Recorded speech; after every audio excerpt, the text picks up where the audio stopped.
Hello, everyone. Another reshuffle in the Ukrainian government and more news today.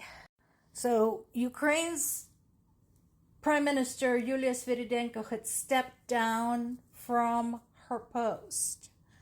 Rumor had it initially that she would become the new Ukrainian ambassador to the United States.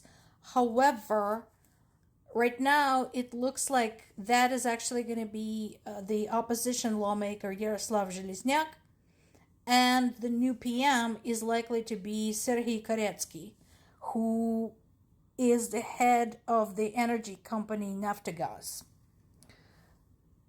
So there could be other successors to Sviridenko, and the point is that basically we're just having another government reshuffle.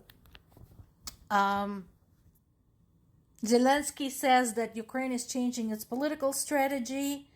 It is possible that this is following NATO summit in Ankara, as well as the conversation we had just a few days ago about Ukraine's process to join the EU. We talked about, remember, another packet of requirements it had to satisfy, and both Ukraine and Moldova were up for that. So this may have to do with that. Personally, I'm not a huge fan of these kinds of government reshuffles during the war, so we'll see what happens next. Now, this all also comes in the middle of the ongoing corruption investigation in Ukraine. So, could it be related? Possible. And remember, there was a big issue that Zelensky had in 2025 when he tried to strip anti-corruption bodies of their independence. There were huge protests and he had to roll that back. So, a lot going on internally in Ukraine in terms of the operation of Ukrainian government.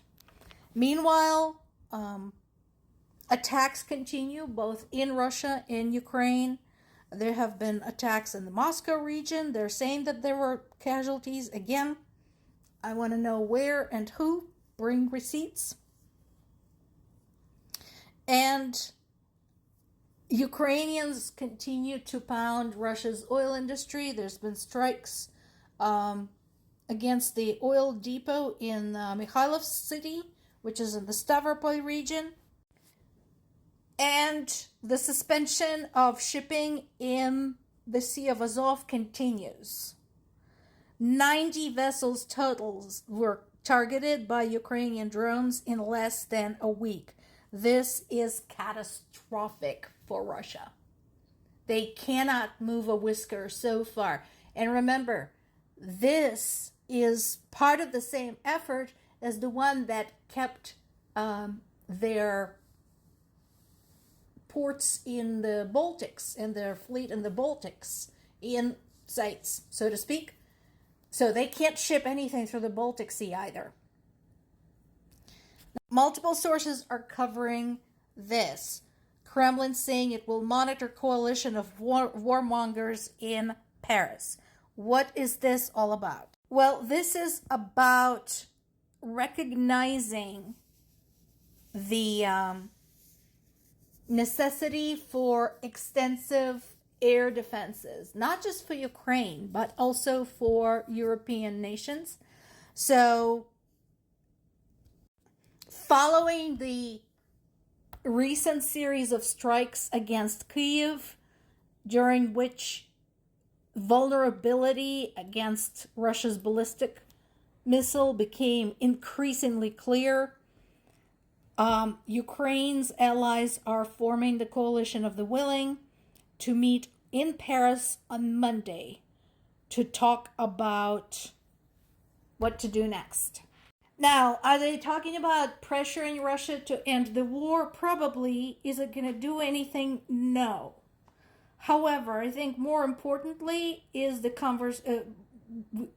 is going to be a conversation about new defense initiatives, joint military exercises, working with Ukraine, uh, using Ukraine's expertise in terms of the drone warfare, and yes, anti-ballistic missile cooperation, including sourcing more U.S. Patriot interceptors and advancing the deployment of Franco-Italian air defense system. That is the material point. It is not that Ukraine is completely invulnerable to the Russian drones. No, that situation is far from perfect. However, Ukraine currently has more expertise and more tools for dealing with drones than it has for dealing with the ballistic missiles. That is why there is such an emphasis on the ballistic missiles. One of the latest Russian initiatives, basically trying to get back at Ukraine for doing such a bang up job destroying Russia's oil industry, Russia has been using first person view drones to target Ukrainian gas pumping stations, like the distribution stations, and the actual gas stations, the consumer gas stations. And so right now, for example, one of the things that Ukraine is doing is using the same tool as they have been using along the front lines to protect the supply routes, which is covering the stations with the fishing nets. That has been one of the most successful anti-drone projects that Ukraine has been engaged in.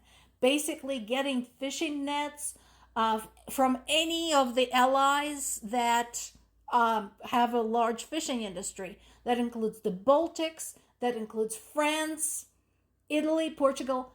Basically the nets that they no longer want to use for fishing, but they're still very heavy. They're still very thick, so the drones get tangled in them without exploding, which is a huge advantage. So this defense is now being deployed to protect Ukraine's gas stations, much like it has already been used to protect military objects along the front line. So that is still going on. But again, this is where Ukrainian military command is right when they say, hey, you know what, this needs to be a consolidated approach. We can't just have a piecemeal, applying bandages here and there. This needs to be systematic. This needs to be coordinated.